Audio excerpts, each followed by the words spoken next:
So I thought I'd give you a rundown on how the Haines Hunter's been performing since we did the refit. 2.5 years ago we bought the V17L with the sole intention of doing her up and modernising her a bit.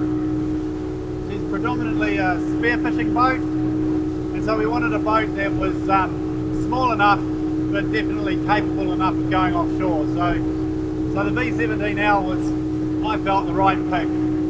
I'd had a V163 years ago, and when I look back, I had some of the most fun in that boat out of all the other boats we've had. So yeah, we decided to come back to the old Haines, do her up, and have a bit of fun with her. So it's been an awesome boat, just small enough that you can tow all over the countryside. We've gone all the way up north to down south towing, and then we can launch just about anywhere. It just doesn't seem to be a problem.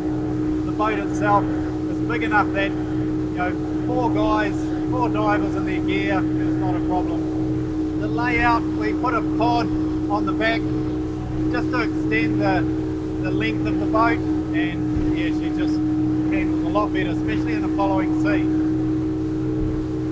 I've got a lot more room down the back there to get geared up, and I've also got a platform there guys sit on, get ready, jump in the water, and away they go. Also getting back into the boat is a lot easier. So the pod has been a real asset to making this boat really do what it is that we need it to do. We just changed a few of the other pieces inside, not much. Put in nice wide shelves so you can put your fins and your spearfishing gear. We also put in a underfloor tank, and it holds 145 litres.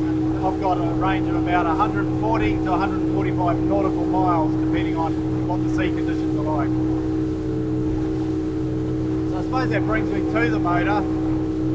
One of my old boats was an aluminium boat, and it had a 115 4-stroke on, and it performed reasonably well. We got reasonably good economy out of it. We used to burn about 1 litre per nautical mile, and top speed was 32 knots. So, you know, it's good for getting around to the dive sites and what have you, no problems. So I was really happy with that 4-stroke, and I was going to put another one on this boat, and I wanted, you know, like 150 horsepower, which is what these Haines deemed to be rated to. So I was doing my homework, and I basically signed up on a 4-stroke, nearly paid the deposit, and then a mate of mine said, you should really take a look at these G2s. So I thought, oh, what have I got to lose? You know, it's new technology, and if the specs that they say are correct, then you know, it's definitely worth a look at. So I had to talk to the boys at Hawke's Bay Marine. You always add a bit of salt to any of the specs that you see, or, you know, on YouTube I researched it, and I thought, well, they've given me a pretty good deal. I'll have a look and I'll put it on. And I must say, I can't be more happy with the performance that this motor's given me. To give you an example, that 4-stroke 115 burns the same amount of fuel as this 150 does. That 115, sure, it's a smaller motor, topped out at 32 knots. This thing, we've had 45 knots on a number of occasions.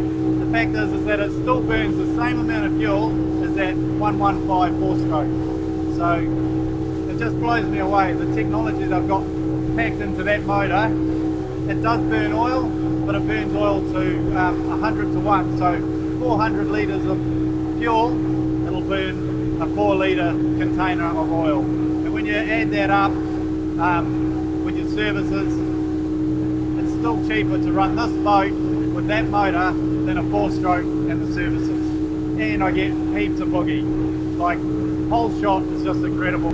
Some of the guys call this the jet ski. The performance that it gives on turning and speed, it just blows them away. It's just like riding a big jet ski. So I can't be more happy with this.